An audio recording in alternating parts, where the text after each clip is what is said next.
Hey guys, okay, so it's been a minute, and I've also been getting this question, especially at the beginning of this year. And when I say a lot, do mean a lot in DMs and from people I know, from people who are already have an audience and trying to figure out what the next move is. And the question is when should I get management? And I want to give you a real answer today, or at least what feels real for me. Not something that's vague or like it depends, here are 5 signs. Just an actual honest conversation about what management is and what it isn't and why. If you're asking that question, you might be asking a question that sort of needs to be asked to yourself, if that makes sense. But anyways, welcome to Current Mind. I'm Neka. Let's get into it. So as I said, I run a talent management agency and culture studio called Úrú Collective. We're based between Lagos and the US, and we focus on creative talent. So from journalists, filmmakers, artists, like visual artists, cultural figures, specifically in Africa and the Middle East.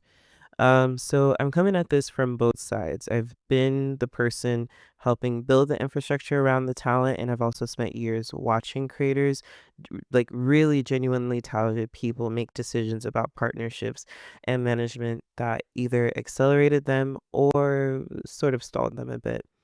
And the thing I keep seeing is that people are so focused on getting a manager that they haven't necessarily like paused to think about what they actually need one for or whether they need this manager at all.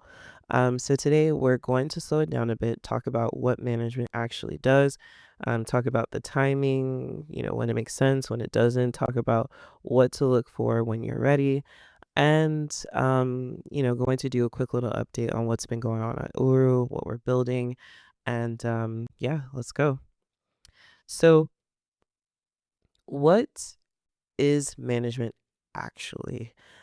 I think there's a fantasy version of management that lives in people's minds, especially if you're within the entertainment scope or the American entertainment culture. You think about a manager, the person who's on the phone, making deals, getting you placements, opening the doors.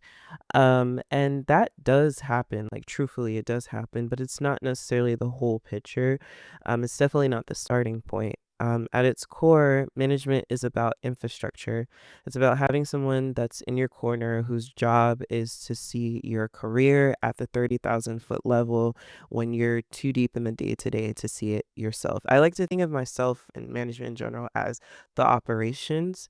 You are the ship, and they're just making sure that the staff on the ship is fed, that the sails are properly tilted and all that stuff. I've never been on a ship like that, but you get what I'm saying.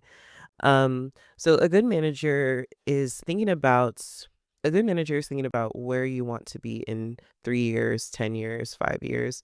They're asking who needs to know about this person, who needs to know about you. We're essentially working backwards. We're asking what's the positioning, what doors do we need to open, and what doors do we need to close? What deals make sense, and what deals would actually be a distraction? That's the job, not just getting opportunities, shaping which opportunities you take. Now, here's the thing. The role only works if you have something to shape. If there's a vision, if there's a body of work, if there's a point of view that's very clear, or at least clear enough to build a vision around, or build rather infrastructure around. And that's where a lot of creators sort of get tripped up. They think management is going to help them figure out rather what they're doing. But management can't necessarily build your foundation. That's your job, right? So the difference between management and mentorship. So there is going to be a level of mentorship within the management sort of, or within the manager role, because there may be some things that the manager, if they've spent years doing this, they've managed talent in similar states as you, and so maybe they can sort of mentor from that standpoint. But the reason why I say that there's a difference between management and mentorship is because we can essentially only move if you move, right? I can't get in front of the camera and be you. I cannot speak to your audience the way that you speak to your audience. I cannot create the audience for you, if that makes sense. I mean, you can do things that boost the audience, or you as in the manager can do things for the talent that makes the audience, more in touch with the talents, whether that's, creating a I don't know, like a Discord or something like that. Just different touch points for the audience to still access you or the thing that you're selling, right? But at the end of the day, we as the managers cannot get in front of the camera or, behind the desk and be you, if that makes sense. So if you're at a stage where you're still sort of figuring out your voice, your niche, your audience, I would honestly say you don't quite need management yet. You need mentorship, community, honest feedback, and maybe a good therapist because it is a very long journey as a creative. But a manager at this stage, or when it comes bet- when we're deciphering between management and mentorship, manager comes after that clarity. We come when there's a clear creative direction, and we help you execute at scale. We're protecting your time, we're structuring your deals, we're developing your strategy. That relationship has business terms attached to it, commission, scope, duration, and all of that stuff, right? And I say this all with love because sometimes I feel super bad because I've had a number of conversations this year and I'm also a visionary myself. Like I can see what someone is trying to do, but I've come across, just come across situations whereby essentially I realized I could not move faster than the talent, if that makes sense. Like I could not essentially be them. As a manager, you have to move at the pace of the talent. Of course, like there's some things, like I was saying before, where we're talking about structuring, that I sort of need to go ahead and think about and make sure that, the doors are at least primed to be open at the right time. So yeah, so that's sort of like my first point, the difference between management and mentorship. In line with that, it was like I'm like being so cautious with my words, but okay, so let me tell you a few things that are just not necessarily too peachy to say, but there are a few signs that you're not quite ready, right? So, okay, so let me give you a few honest signs, right? And they're not, again, this isn't criticism, this is just the reality of how it works. It saves your time as well as like your network. Just okay, anyways. So sign one, you can't articulate what exactly it is that you're building, right? I am someone who understandably, it may take me a minute to sort of like explain to you what it is that I'm doing, but it's very clear in my head about what I'm building. And if I asked you right now, what are you building and where do you want to be in 2 years, right?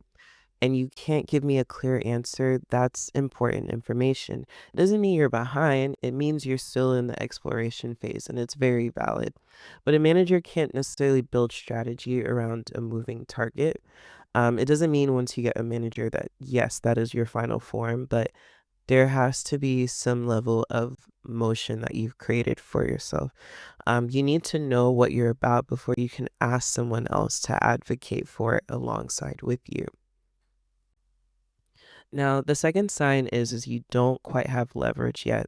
Leverage in this context means, do you have an audience, a body of work, a reputation, a track record, of something? Doesn't need to be massive, but there has to be something there. Management works on commission, which means they need to be, there need to be deals to make commission off of. If you haven't started building momentum yet, you're asking a manager to invest time in you without much to work with on their end. And what I suggest with that is build the proof of concept first and then bring in the support. Now, this is one of the points where I feel like it can go multiple ways in terms of what I mean by leverage. Um, But like I said, maybe it's an audience, right? And the manager can come in and help you sort of monetize like the audience or the body of work. But what I'm saying essentially is that something must exist before the manager comes in. And it can't just be a history of works, right? Like work that you've done 2 years ago, but you've not necessarily like worked on bringing it to the forefront a bit more. Um, like, yeah, essentially bringing it to the forefront a bit more. Um, and what I mean by that is maybe you starred in like a film 2 years ago, you haven't necessarily done, or maybe you had a breakout moment on social media, right? And you've had that moment, but maybe you're sort of like stuck in that moment, right? The manager is not necessarily there to bring you into a totally new moment. Like you have to have looked at yourself and said, okay, this thing that I've done, it's wonderful, but where can I advance?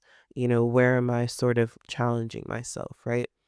Because in my experience, there can be a lot of tension with, talent and saying, hey, this thing that you did 2 years ago, 5 years ago, whatever it may be, even a couple of days ago, it's wonderful. Let's keep moving. But it's like the talent is sort of stuck in that time and is concerned about making sure that they make their career work from that one or those couple of things that worked for them, if that makes sense. Like, um, so so yeah, what I'm saying is number one, you have to be able to articulate what you're building.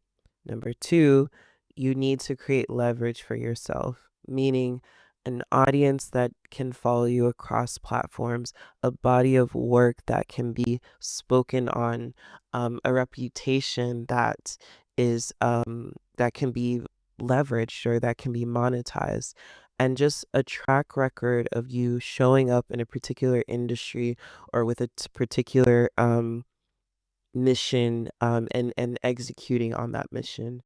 And then from there, the manager can come in and really support you in building your leverage and monetizing on the things that you have in existence or the things that you want to bring into existence, but that you're very clear on what it is that you want to do. Now, the third sign is the third sign that you're not ready is you're looking for someone to motivate you. This one is subtle, but it's real. If you're hoping that getting management is going to unlock your productivity, that having someone in your corner is going to make you finally execute on the ideas you've been sitting on, that's not how it works. It's not how it works. Management amplifies momentum, it doesn't create it. You have to bring the drive. You have to be ready to try something. You have to have been, trying something, and they, will help you direct it. Many a times I've worked with talent that, or people who are just not quite ready to show up on socials, and it is very hard because number one, it makes it hard on the manager because i'm trying to um I'm trying to essentially promote your billboard or get as many eyes on your billboard, if that makes sense. And your billboard being your body of work, like the things that you put out into the world. And if you've not put that many things out, even on the most granular level.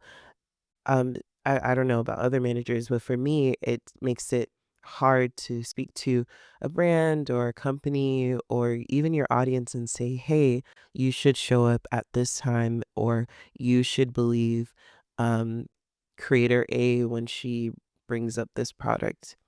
And so, yeah, management is not going to unlock motivation for you. You have to be motivated. You have to have built leverage for yourself, and you have to be able to articulate what you're building.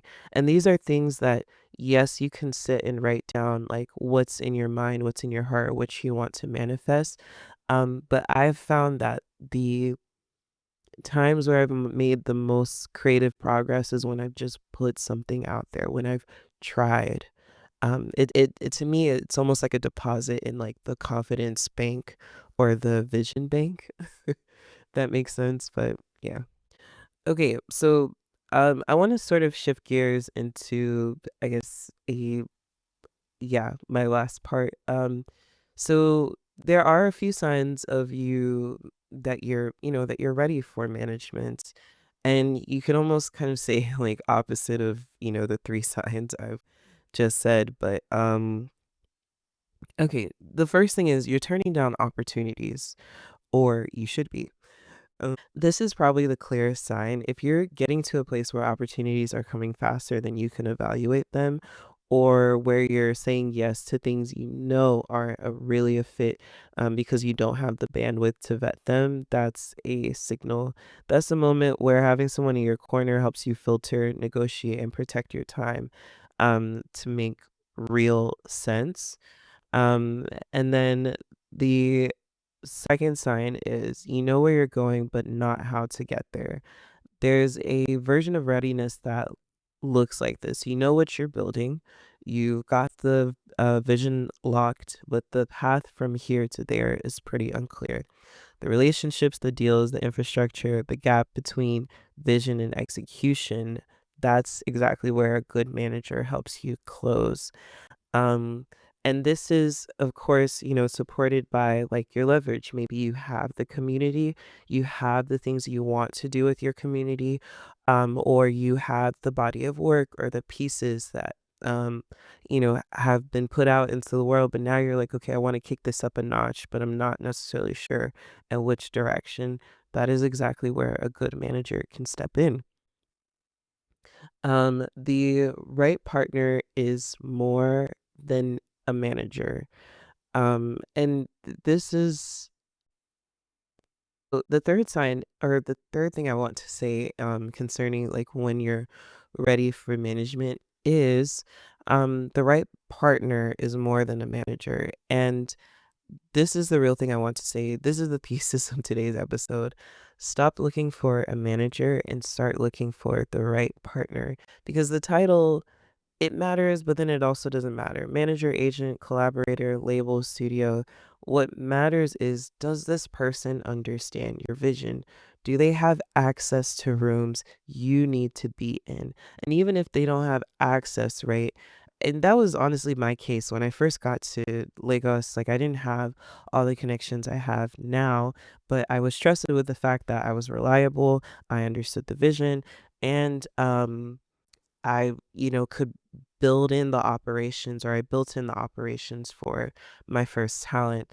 And then the other thing is, does the partner you're looking at, do they have an incentive that aligns with you, right?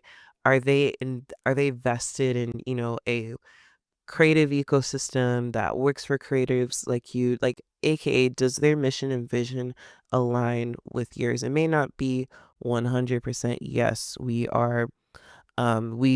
we advocate for the same things, but at the very least it got to be 90. Do they have a track record of executing and not just, sort of speaking? I have seen creators, sign with big management companies, names that sound impressive, and then they get completely lost in the roster because they're one of 400, 500 other clients and nobody's really paying attention to them. And then I have seen some creators partner with smaller, more focused operators who were really invested in their specific niche, and those relationships change their career.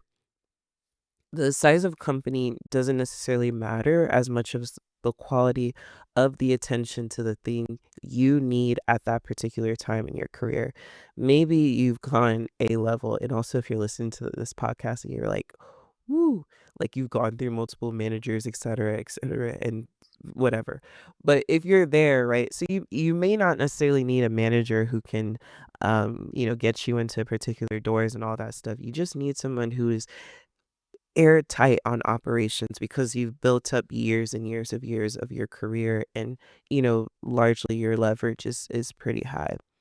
You may just that's the extreme end. You just need an operator, somebody who yes, is your manager or partner, whatever it may be, but they are airtight on who's responsible for what on your team, right? And then the fourth thing is questions you need to sort of like ask yourself and maybe even like, the potential partner um, before signing is practicality, right? If you're evaluating a management partnership, you need to ask who else is on your roster, how do you allocate time across clients? This really tells you whether you're going to get the attention that you need. Keep in mind, the attention you need, like I said, it may just you just need them to run your operations, or you need someone who will be able to answer your calls at different times and like just ideate with you. I will say the type of manager that I am, I will do what I need to do to get work done or to get things over the line for you, but I may not be able to answer every call and say and ideate necessarily. I, as a manager, believe that that is something that we can work on together on a pretty, I guess, consistent basis. But for the most part, my job is getting money. I'll be honest, it is getting money. It is talking to all types of people, all types of potential brands, partners, clients, etc., and finding and seeding opportunities for you. And as an agency, what I require now is that you have some level of consistency in whatever it is that you're doing. That's from content creation to your community management, et cetera, right? But some managers are have a larger staff or have a larger sort of support system. And so they're able to, be on a call and like talk through ideas, maybe even shoot some things with you. But I'm focused on who and obviously this is within balance, right? But I'm focused on where exactly I can, you know, build up your infrastructure for you to really monetize and live well. And then another question you can ask is, what does our first 90 days look like together? And if they don't have a plan, they don't have a strategy, right? If they can't tell you, okay, I'd like to really work on this in the first 90 days, it's gonna be a bit of a problem. Because it's if the person or the company may not be able to tell you on day one, we are going to do blah blah blah. But at the very least, they should have like a couple of goals that they are trying to reach alongside you. But again, it's a partnership. You need to do your part as well. They can say they'd love for you to hit this magazine or to be on the cover of this and that, but your productivity needs to match their energy or the things that they've set out for you, or yeah, for your career. And then the last thing I think you should ask, upon many other things, is what do you see when you look at what I'm building? Their answer will tell you whether they actually understand you, or if they're sort of excited about a potential commission.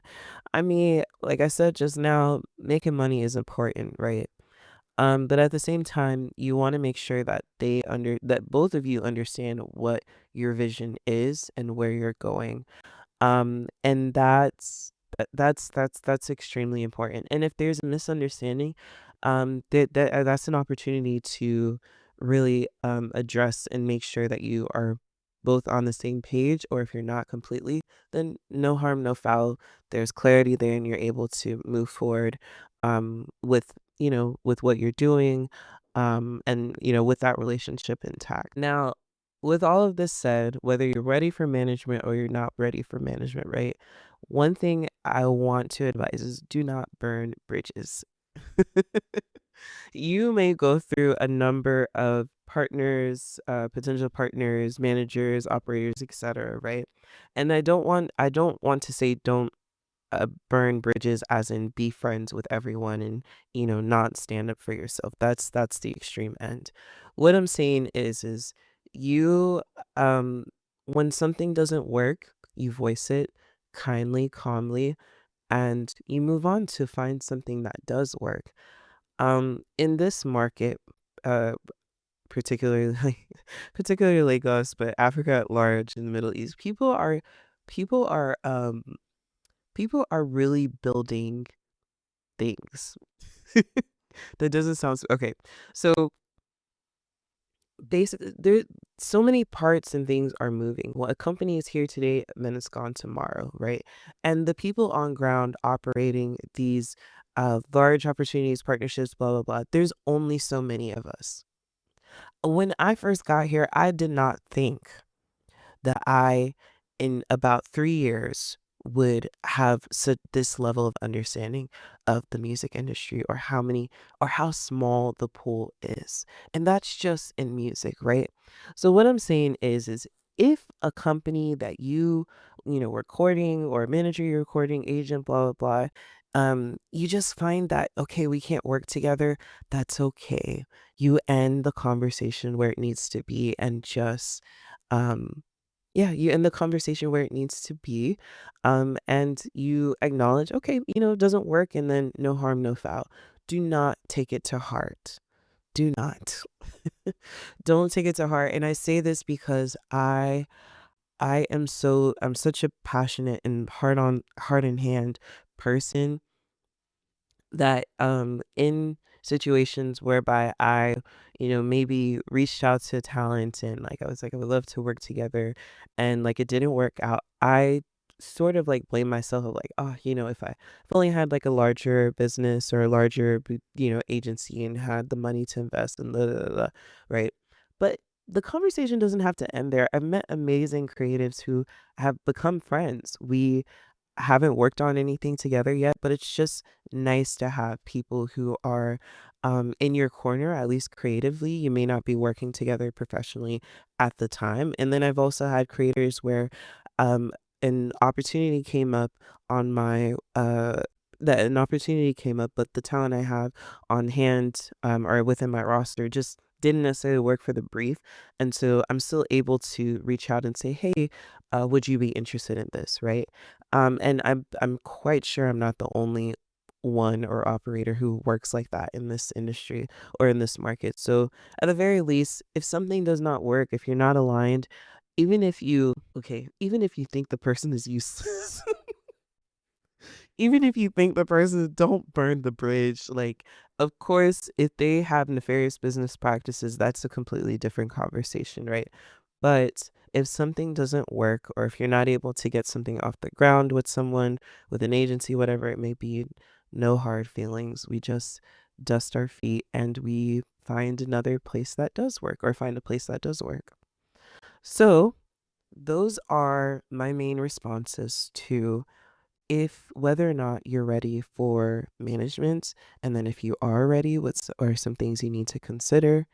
And yeah, so I want to shift gears once more to sort of wrap up this episode, and I like to share Uber Collective updates, because I think it's relevant to everything we've talked about, and honestly, I've been wanting to share for a while. So, like I said, we're focused on Africa and the Middle East, and specifically on the intersection of culture, media, and brands. And the collective part of Uru Collective is very intentional. This isn't a traditional management shop where we sign clients, take commission, and we see ourselves as just that. But we see ourselves as creative partners. We're working on some IP in the storytelling and in the long game.